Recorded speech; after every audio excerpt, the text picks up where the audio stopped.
আমি এটাও বলতে চাই যে ফারুকীকে অপসারণের দাবিতে মাদ্রাসা স্টুডেন্ট গুলো হচ্ছে রাস্তার মধ্যে আন্দোলন করেছিল এবং সেই আন্দোলন করার প্রেক্ষিতে তাদেরকে অ্যারেস্ট করা হয়েছে। এবং হচ্ছে আমরা সাইবার কমিউনিটি থেকে আমি আমি আমি সাইফ আহমেদ সবসময় হচ্ছে এটাই চাইছি, যারা হচ্ছে ওই আপনার উপদেষ্টা অপসারণের জন্য যারা দাবি তুলছে এই দাবিগুলো যৌক্তিক দাবি। প্লাস হচ্ছে আমরা হুম আমরা এই বিতর্কিত উপদেষ্টাদেরকে কেন রাখবো? আমরা বিতর্কিত উপদেষ্টাকে রাখার কারণে হচ্ছে এই সমস্যাগুলো হচ্ছে আজকে সমন্বয়ক প্লাস হচ্ছে উপদেষ্টাদের অ্যাকাউন্ট গুলো ডিএক্টিভ করে রাখতে হইতেছে। এটা আসলে আমাদের জন্য লজ্জার। কেনই বা রাখতে হচ্ছে? আসসালামু আলাইকুম প্রিয় দর্শক, উপদেষ্টা এবং সমন্বয়কদের উপর সাইবার অ্যাটাক হচ্ছে, অর্থাৎ সাইবার হামলা তাদের উপর কেন করা হচ্ছে, কারা করছে, কি তাদের উদ্দেশ্য, তারা কি চায়। প্রিয় দর্শক, চলুন এ নিয়ে গুরুত্বপূর্ণ আমরা একটা সাইবার সদস্যর কল রেকর্ড শুনবো, তারপরে থাকছে বিস্তারিত। ভাই, আমি সোহাগ বিশ্বাস, এটিএন নিউজ থেকে বলছিলাম। জি, ওয়ালাইকুম আসসালাম ওয়া রাহমাতুল্লাহ। সম্প্রতি ফেসবুক সহ সামাজিক যোগাযোগ মাধ্যমে দেখা গেছে বেশ কয়েকজন সমন্বয়কদের ফেসবুক আইডি খুঁজে পাওয়া যাচ্ছে না। জি, বলা হচ্ছে যে এই ফেসবুক আইডি হ্যাক করা হয়েছে। জি। তো এই বিষয়ে আসলে আপনার বক্তব্যটা একটু জানতে চাচ্ছিলাম। এই ব্যাপারে যদি আমি বলতে চাই সেক্ষেত্রে বলবো ফেসবুকে হচ্ছে যে সকল সমন্বয়কদেরকে দেখা যাচ্ছে না ইতিমধ্যে, পাবলিক যাদেরকে পাচ্ছে না, তাদের যে নেটিজেন যারা আছে তাদের মধ্যে একটা আলোচনা সমালোচনার সৃষ্টি হয়েছে। তবে ব্যাপারটা ক্লিয়ার হওয়া জরুরি যে এখানে আসলে ওদের অ্যাকাউন্ট গুলো হচ্ছে ডিসেবল হয়নি। বিশেষ করে হচ্ছে আপনি যদি দেখেন সমন্বয়ক যারা আছে, তো তাদের পোস্ট গুলো দেখলে আপনি বুঝতে পারবেন, যারা বিভিন্ন ওয়েতে আসলে প্রকাশিত হচ্ছে আসলে। তো তারা তাদের সিকিউরিটি পারপাসে আসলে তারা কিন্তু তাদের অ্যাকাউন্ট গুলো হচ্ছে ডিএক্টিভেট করে রেখেছে। কিন্তু তার কারণ কি? সেটা কারণ হচ্ছে সাইবার অ্যাটাক। এই সাইবার অ্যাটাক থেকে বাঁচার জন্য তারা হচ্ছে আহ, সাময়িক সময়ের জন্য তাদের অ্যাকাউন্ট গুলো হচ্ছে তারা অফ করে রেখেছে।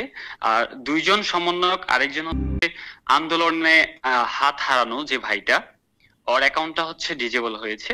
আর হচ্ছে আমাদের চট্টগ্রামের যে সমন্বয়ক আছে রাফির অ্যাকাউন্টটা হচ্ছে ডিজেবল হয়েছে। এই হচ্ছে ব্যাপার। না, আমাদের কাছে বিভিন্নভাবে খবর আছে যে বেশ কিছু দাবি উপস্থাপন করা হয়েছে। এর মধ্যে উপদেষ্টাদের পদত্যাগ সহ আরও বেশ কিছু দাবি রয়েছে, যেগুলো সামনে এসেছে গণমাধ্যমে। এই বিষয়টা নিয়ে যদি একটু বলতেন। দাবির ব্যাপারটা হচ্ছে এটা আসলে খুবই যৌক্তিক একটা দাবি। দাবিগুলোর মধ্যে হচ্ছে পয়েন্ট ওয়ান, সেটা হচ্ছে যারা আমরা সাইবারে যারা যুদ্ধ করেছি, জুলাই আন্দোলনে যারা হচ্ছে অপরিসীম ভূমিকা পালন করেছে, যারা হচ্ছে বিভিন্ন সেক্টর থেকে যার যে জায়গা থেকে হচ্ছে বিভিন্ন ভাবে হচ্ছে ছাত্রদেরকে এবং সমন্বয়কদেরকে হেল্প করছে। যখন হচ্ছে আপনাকে যদি বলতে চাই সেক্ষেত্রে বলতে হয় প্রধান সমন্বয়ক যারা আছে সার্জিস, তারপর হচ্ছে আহ নাহিদ, আসিফ, তারা যখন হচ্ছে ডিবি হেফাজতে ছিল তখন কিন্তু বাইরে ছিল রিফাত রশিদ সহ আরো অন্যান্য সমন্বয়ক যারা, তাদেরকে হচ্ছে আহ, তখন এই ফ্যাসিস্ট হাসিনার সেক্টর থেকে হচ্ছে তাদেরকে বিভিন্ন ভাবে অ্যাটাকিং করা হয়েছে। আমি এটাও বলতে পারি যখন হচ্ছে কোঠা আন্দোলনের যে পাবলিক গ্রুপ ছিল, বৈষম্য বিরোধী ছাত্র আন্দোলনের যে পাবলিক গ্রুপ ছিল, ফেসবুক তাদের অফিসিয়াল যে গ্রুপ ছিল, পেজ ছিল, এগুলো হচ্ছে কিন্তু নিষ্ক্রিয় করে দেওয়া হয়েছিল।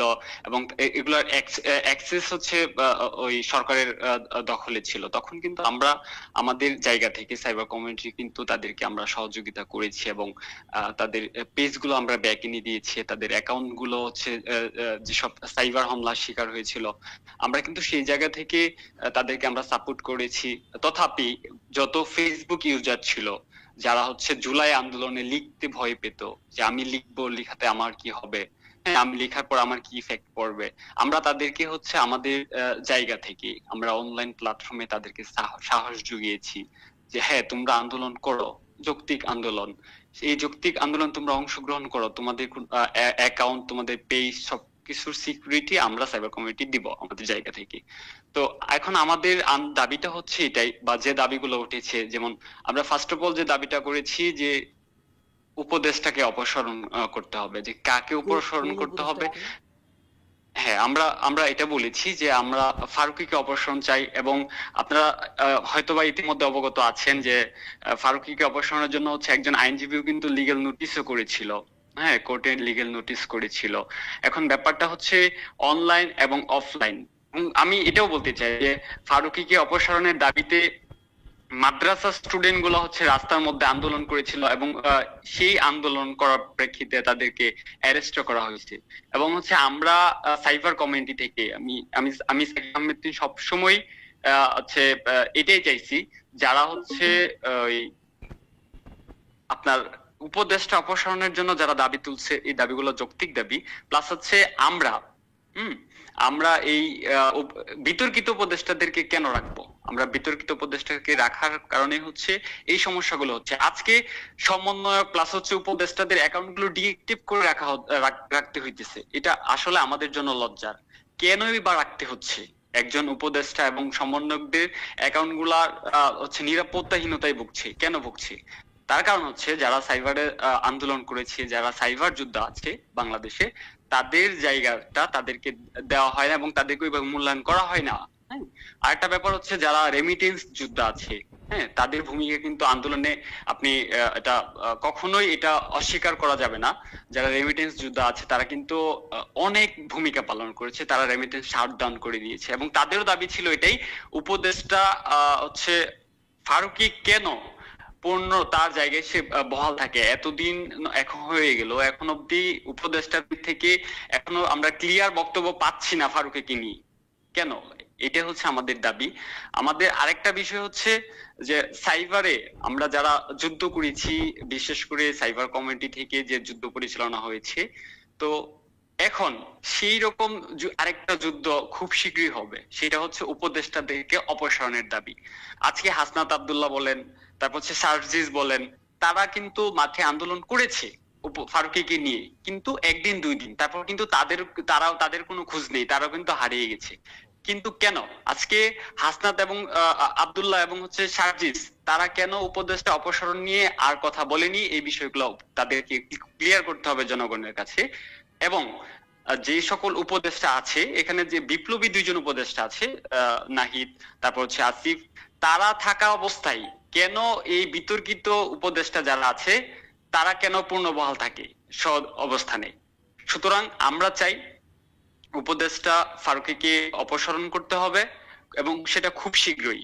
আমরা চাই খুব শীঘ্রই অপসারণ করতে, এবং সরকারের নির্দিষ্ট টাইম দেবেন কিনা বা আমরা আমাদের অফিসিয়াল ফেসবুক পেজে আমরা নির্দিষ্টভাবে হচ্ছে আমরা প্রেস রিলিজ করেছিলাম যে আমরা 72 ঘন্টা সময় দিয়েছি অন্তর্বর্তীকালীন সরকারকে, এবং সেটা যখন তাদের বিষয়গুলো তারা ওইভাবে নেয়নি তাদের নজরে, তখন কিন্তু আমরা বাংলাদেশের বিভিন্ন গভর্নমেন্ট ওয়েবসাইট আমরা আমাদের কন্ট্রোলে নিয়ে আমরা ওদের ওই ওয়েবসাইটের হোম পেজে কিন্তু আমরা সুন্দর করে লিখে দিয়েছি যে বিতর্কিত উপদেষ্টা ফারুকীকে অপসারণ চাই। যদি বিতর্কিত উপদেষ্টা ফারুকী অপসারণ করা না হয়, তাহলে বাংলাদেশে পুনরায় ফ্যাসিস্ট হাসিনার সময় যে যুদ্ধটা হয়েছে সেই যুদ্ধের পুনরাবৃত্তি আবার ঘটাবে সাইবার কমিউনিটি, বাংলাদেশে আবার একটা সাইবার যুদ্ধ করবে। না, এটা তো আপনারা একটি 72 ঘন্টা সময় দিয়েছিলেন অনেক আগে, তো সেই জায়গা থেকে এখন অর্থাৎ তাদের উপদেষ্টা সহ সমন্বয়কদের যে ফেসবুক ডিজেবল হয়েছে, এরপরে আসলে আপনারা কোনো নির্দিষ্ট সময় দিচ্ছেন কিনা? এখন যে আমরা এখন অবধি উপদেষ্টাদের অ্যাকাউন্ট, তারপর হচ্ছে সমন্বয়কদের অ্যাকাউন্ট ডিজেবল বলেন বা ডিঅ্যাক্টিভেট বলেন, তারপরে কি আমরা এই উপদেষ্টা ফারুকীকে অপসারণ নিয়ে আমাদের ভূমিকা কি? আমাদের ভূমিকা থেকে আমরা বলবো আমরা এখনো কোনো আলটিমেটাম দেইনি, আমরা জাস্ট আজকের দিনটা দেখবো, আজকের দিন পরে আমরা ডিরেক্টলি আলটিমেটাম দিয়ে দিব অন্তর্বর্তীকালীন সরকারকে। যদি তারা হচ্ছে আমাদের যৌক্তিক দাবিগুলো যদি তারা না মানে, তাহলে আমরা অবশ্যই পুনরায় আবার একটি সাইবার হামলা সুসংগঠিত করব। দর্শক, আমরা শুনছিলাম যে সমন্বয়কদের আইডিগুলো কিভাবে উধাও করে দেওয়া হচ্ছে, এবং উপদেষ্টা ফারুকীকে যদি অপসারণ না করানো হয়, অর্থাৎ তাকে উপদেষ্টা পদ থেকে যদি বাতিল না করা হয়, তাহলে কিন্তু তারা তাদের যে অ্যাটাক সেটি কিন্তু ভয়ঙ্করভাবে চালাবেন। অর্থাৎ উপদেষ্টা সহ এবং সমন্বয়ক যারা আছে তাদের যে ফেসবুক আইডি রয়েছে বা বিভিন্ন গণমাধ্যমেতে তাদের যে মত প্রকাশ করার মাধ্যমগুলো রয়েছে সেগুলো কিন্তু তারা বন্ধ করে দেওয়ার দাবি জানিয়েছেন। শুধু তাই নয়, আরও বড় ধরনের অ্যাটাক হতে পারে বাংলাদেশের, অর্থাৎ সেই অ্যাটাকগুলো যদি তারা করে তাহলে হয়তো এই সমন্বয়ক সহ উপদেষ্টা এবং দেশের ক্ষতি হতে পারে। অতএব আমরা এখানে যেটি মত দেব, এই উপদেষ্টা ফারুকীকে নিয়ে এত সমালোচনা, তাকে কেন বাদ করছেন না আসিফ নজরুল, এবং তিনি কিসের ভিত্তিতে এত শক্তিশালী হয়ে উঠলেন যে তিনি উপদেষ্টাতে এত আন্দোলন হওয়ার পরেও তাকে বাদ করা যাচ্ছে না। এবং এই ফারুকীকে যদি বাতিল না করা হয় তাহলে কিন্তু আবারও একটি আন্দোলনের পূর্বাভাস দেখা যাচ্ছে। অর্থাৎ এই ফারুকীকে যত দ্রুত সম্ভব তাকে উপদেষ্টা পদ থেকে বাদ দেওয়া প্রয়োজন। ফারুকী সহ আরও অনেকেই রয়েছে যারা আওয়ামী লীগের দূষর হিসেবে কাজ করছে, তাদেরকেও বহিষ্কার করা দরকার উপদেষ্টা পদ থেকে। আর উপদেষ্টা যারা রয়েছেন তাদের ভিতরে যদি আরও উপদেষ্টা বৃদ্ধি করতে হয় সেটিও কিন্তু করা দরকার। অতএব এখানে যেহেতু এই উপদেষ্টা জনগণের মত নিয়ে হয়েছে, ছাত্র জনতার আন্দোলনের পর তাদের রায় অনুযায়ী হয়েছে, অর্থাৎ তাদের যে কথা, অর্থাৎ তাদের যে মত সেটাকেই কিন্তু তারা প্রাধান্য দেওয়া তাদের উচিত। আর সমন্বয়ক এবং ছাত্র বৈষম্যবিরোধী ছাত্র আন্দোলনের পক্ষ থেকে বলার পরেও কেন ফারুকীকে রাখা হলো সেটি আসলে রহস্যজনক।